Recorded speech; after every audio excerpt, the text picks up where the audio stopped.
পীরগঞ্জ উপজেলায় আবু সাইদের বাড়ি যেখানে রয়েছে সেইখানকারই কাছে আবু সাইদের নামে একটি বিশ্ববিদ্যালয় করে আবিষ্কার করা। শহীদ আবু সাইদ ফাউন্ডেশনের উদ্বোধন করলাম।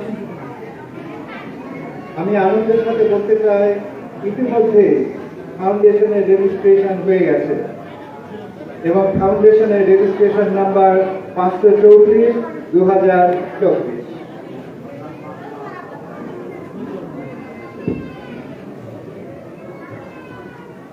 আবু সাইদের জন্য আপনারা গর্বিত, দেশবাসী গর্বিত, ডক্টর ইউনূস গর্বিত।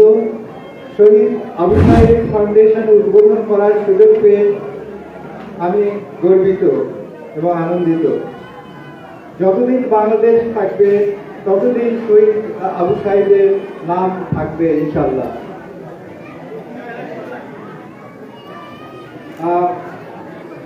আমি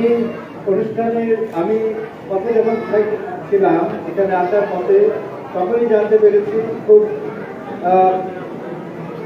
খুব দুঃখ লেগেছে আমার যে আমাদের আবু সাইদের সদ্য পিতা মকবুল হোসেন সাহেব খুব অসুস্থ, সিএমএতে ছিলেন এবং যেটা আরো খারাপ সেটা হচ্ছে সিএমএতে উনি আইসিইউতে তাকে নেওয়া হয়েছে।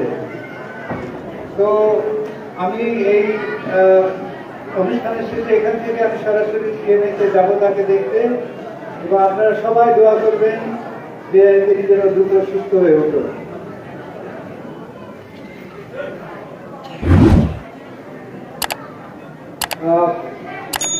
আমি প্রথমে একটা জিনিস বলতে চাই, সেটা হচ্ছে যে আমি অবিলম্বে ঢাকা ফিরে গিয়ে এই ফাউন্ডেশনের জন্য একটা ভালো মতো অনুদান দেওয়ার পদক্ষেপ নেব।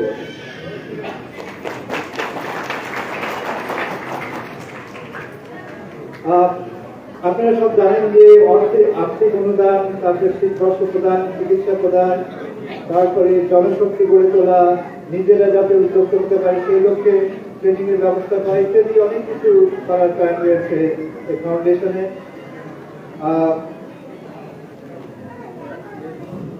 তো আমার একটা আবেদন হচ্ছে যে এই ফাউন্ডেশনে আপনারা যে যা পারেন আপনারা অনুদান দিবেন। পঞ্চগড়ের বাসীর কাছে আবেদন যে আপনারা সাহায্যের হাত বাড়াবেন। এখানে দেশবাসীর কাছে আবেদন, বিশ্বের সভ্য গণতান্ত্রিক বিশ্বের কাছে আবেদন, আপনারা ট্রাস্টকে উদাত্তভাবে এই ফাউন্ডেশনের জন্য অনুদান প্রদান করবেন এবং আমার দৃঢ় বিশ্বাস সেটা করবে। এবং তারা কিন্তু সাহায্য করতে উদ্ভাবন হয়ে রয়েছে, খুব আগ্রহী রয়েছে। এখন সেটা কিভাবে পাওয়া, সেটা কিভাবে পাওয়া না, সেটা পেয়ে সেটাকে কার্যকরী করার একটু দায়িত্ব আপনাদের। আমি আমার একটা সমর্থন বলি, আমি এ বিষয়ে আমার মন্ত্রণালয় থেকে আমি চেষ্টা করব, সেটা হচ্ছে পঞ্চগড়ে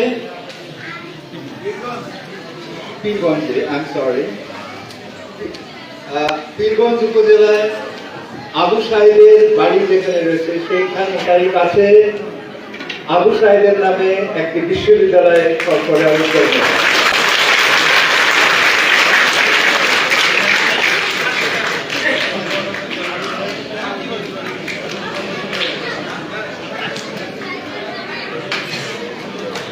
আরেকটি বিষয় হচ্ছে আবু সাইদের বৃহত্তর পরিবারের এবং বৃহত্তর পরিবারের লোকজন যারা রয়েছে তাদের কর্মসংস্থানের ব্যবস্থা করতে হবে। কর্মসংস্থানের ব্যবস্থা যেটা হয় সেই লক্ষ্যে আমি কাজ করব এবং তাদের তারা কিন্তু আর্থিকভাবে খুবই পশ্চাৎপদ অবস্থায় রয়েছে, তার বৃহত্তর পরিবার যেটা, এবং সেই পরিবারটাও, অতএব তাদের চিকিৎসা, তাদের কল্যাণ ইত্যাদি এগুলোর জন্য যা কিছু করা দরকার সেটা আমি করবো বলে আপনাদের প্রতিশ্রুতি দিচ্ছি।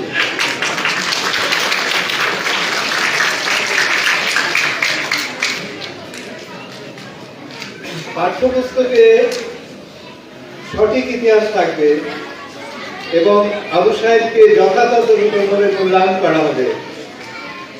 যথাযথভাবে মূল্যায়ন করা হবে এই জন্য বলছি, এটি নিয়ে মাননীয় প্রধান উপদেষ্টার সাথে সেদিন আমার কথা হচ্ছিল ব্যক্তিগতভাবে।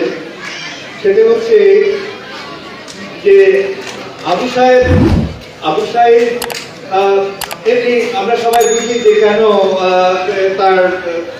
তার ভূমিকাটা, তার অবস্থানটা ইতিহাসে খুব উজ্জ্বল, সেটা